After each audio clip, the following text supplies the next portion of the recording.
सभी दोस्तों को मेरी तरफ से अस्सलाम वालेकुम। क्योंकि आज की इस वीडियो में मैं आप लोगों को कोकाफ में बसे हुए एक ऐसे मुल्क के बारे में बतलाने वाला हूँ जहाँ की लड़कियों को अगर परियां कहा जाए तो ये कहना भी गलत ना होगा।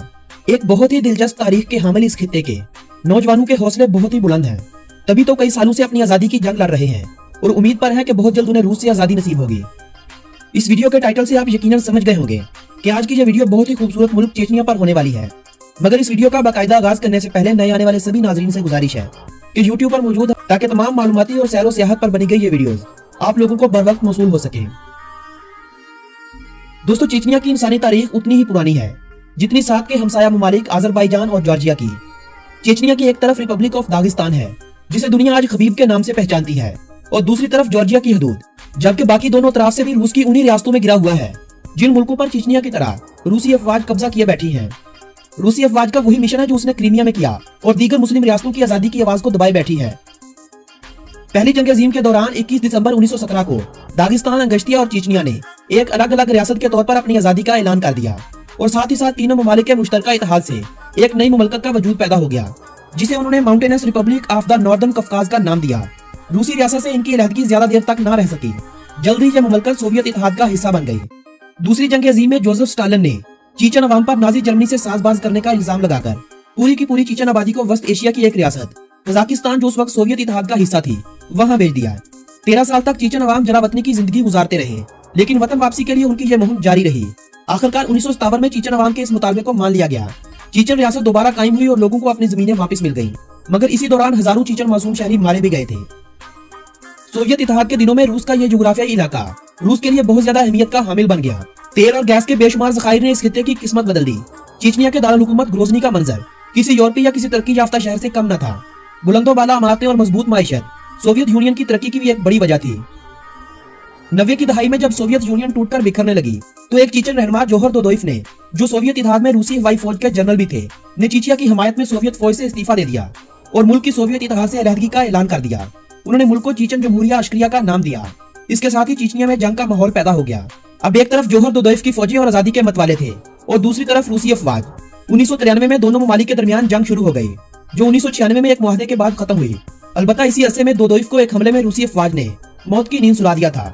अलबत्ता इस मुआहदे में यह तय पाया गया कि अगले 5 साल के लिए रूसी अफवाज यहाँ से निकल जाएगी और किसी किस्म की मुजाहमत नहीं करेगी। इसी अरसे में यूरोपीय शहरों और तरक्की याफ्ता शहरों का मुकाबला करने वाला यह शहर ग्रोजनी भी तबाही की अलामत बन चुका था। ग्रोजनी शहर की इमारतें सिर्फ खंडरात के मंजर बयान करती थी। अब चीचनिया के मुस्तकबिल का फैसला 5 साल बाद होना था। हुआ कुछ यूं कि रूसी हुकूमत ने सितंबर 1999 में मॉस्को में होने वाले बम धमाकों का इल्जाम चीचनिया पर लगाकर फौजी यलगार कर दी और तब से चीचनिया में रूसी फौजें दहशतगर्दी के खात्मे के नाम पर कार्रवाई कर रही हैं। रूस का वही मिशन है जो उन्होंने क्रीमिया में किया था। मुसलमानों की अक्सरियत को कम करके वहां रूसी आबादी को बसाया जाए और फिर रेफरेंडम के जरिए इसे रूस के मातहत ही रखा जाए। एक और दिलचस्प बात मैं आप लोगों को बताता चलूं कि जब 1999 में रूसी अफवाज ने चीचनिया पर चढ़ाई की थी तो उन्हें हुक्म देने वाला वही था जो आज रूस का सदर है, लेकिन तब पुतिन वजीर आजम और बोरिस जेल्सन सदर थे। बहुत से लोगों के जहनों में यह सवाल जरूर उभरता है कि आखिर क्या वजह है कि रूस इस छोटी सी जमहूरिया पर अपना तसल्लुत बरकरार रखना चाहता है जबकि इसकी आवाम रूसी हुक्मरानी के खिलाफ है। वस्त एशिया में रूस एक नहीं बल्कि 5 जमहूरियाओं से दस्तबरदार हो चुका है। इसका राज दरअसल चीचनिया की अहम जुग्राफियाई हैसियत और अहम मादनी दौलत है जिसकी वजह से रूस चीचनिया को कभी भी नहीं छोड़ना चाहेगा। कैस्पियन का तेल रूस की बहरा अस्वद की बंदरगाह नोरसेक तक चीचनिया से गुजरने वाली पाइपलाइन से ही गुजरता है। सोवियत इत्तेहाद में चीचनिया के शहर ग्रोजनी में तेल साफ करने के अहम कारखाने हुआ करते थे। रूस किसी भी तरह तेल की रसद का यह रास्ता अपने हाथों से गंवाना नहीं चाहता था। चीचनिया के पहाड़ों में बड़ी मिकदार में तेल और गैस के ज़खायर मौजूद हैं। रूस को यह भी खतरा है कि अगर चीचनिया आजाद हो गया तो आजादी की ये लहर पूरे कोकाफ को अपने लपेट में ले लेगी। फिर दागिस्तान और अंगोश्तिया जैसी जमहूरिया रूस के हाथों से निकल जाएगी जिसका रूस को बहुत बड़ा मुआशी नुकसान की सूरत में खुमियाजा भुगतना पड़ सकता है। रूस ने अपनी फौज के जरिए इस खित्ते के मुसलमानों पर बहुत ज्यादा जुल्म किए हैं। मुसलमानों को इबादतें करने से रोका गया, मुसलमानों की इबादतगाहों यानी मस्जिदों को बंद कर दिया गया। मगर आज हालत बदल रही है, नई मस्जिदें कायम हो रही हैं और सरेआम इबादत करने पर भी कोई रोक टोक नहीं है। लेकिन आजादी तो फिर आजादी है, वो चाहे फलस्तीन के मुसलमानों की मकबूजा फलस्तीन यानी इसराइल से आजादी हो, कश्मीरियों की भारत से, क्रीमिया और चीचनिया जैसे ममालिक की रूस से, अर्तेरिया जैसे ममालिक की एथोपिया से, या बात हो अफगानिस्तान की। हर मुल्क का शहरी यही चाहता है कि वो आजाद रहे। जब इनकी आजादी का हक कोई छीनना चाहता है तभी वो अपने गुस्से और गजब का निशाना बनाना शुरू करते हैं।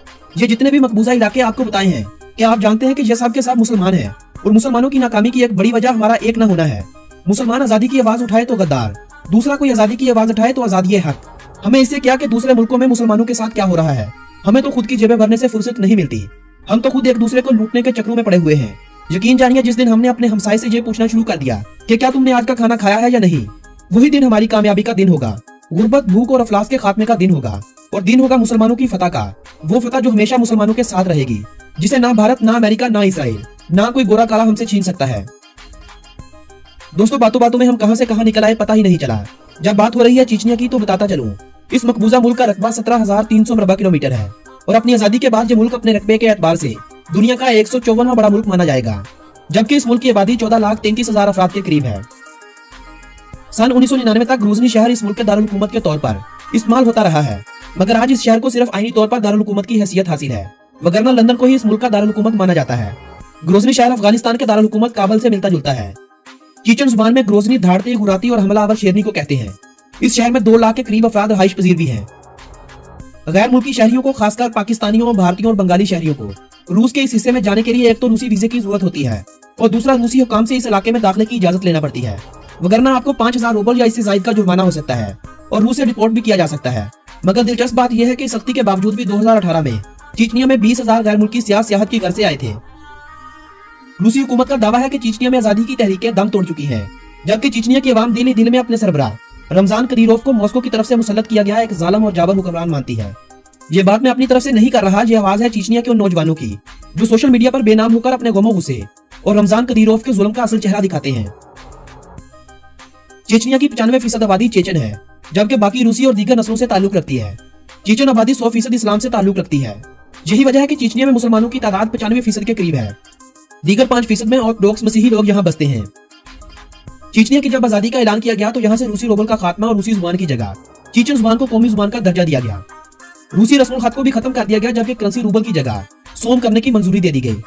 मगर इसके साथ ही रूस ने चेचनिया पर इक्तिसादी पाबंदियां लगाकर चेचनिया के तमाम तजारती रास्ते हमेशा के लिए बंद कर दिए।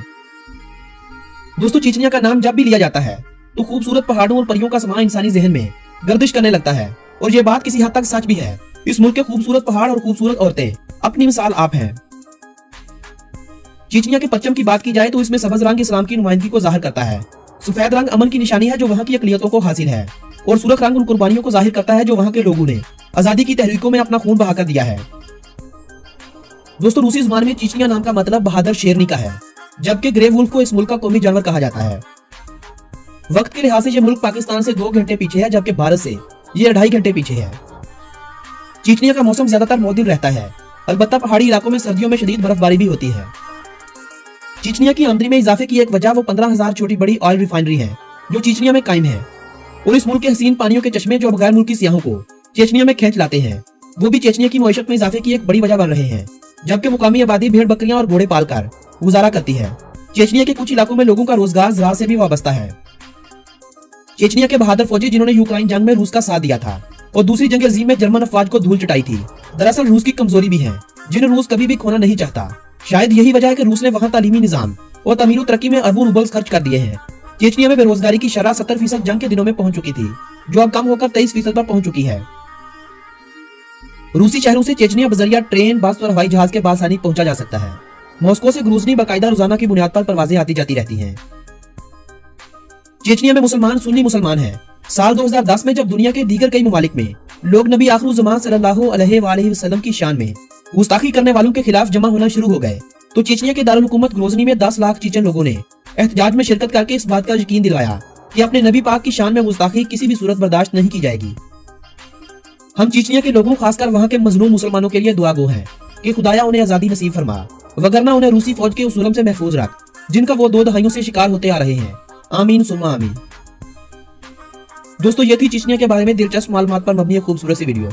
अगर ये वीडियो आप लोगों की मालूमात में इजाफे का सबब बनी हो तो इस वीडियो को अपने अजीजों अहबाब के साथ व्हाट्सएप और फेसबुक। आपसे मुलाकात होगी ऐसी किसी मालूमाती वीडियो के जरिए। तब तक के लिए मुझे दीजिएगा इजाजत। अल्लाह निगहबान।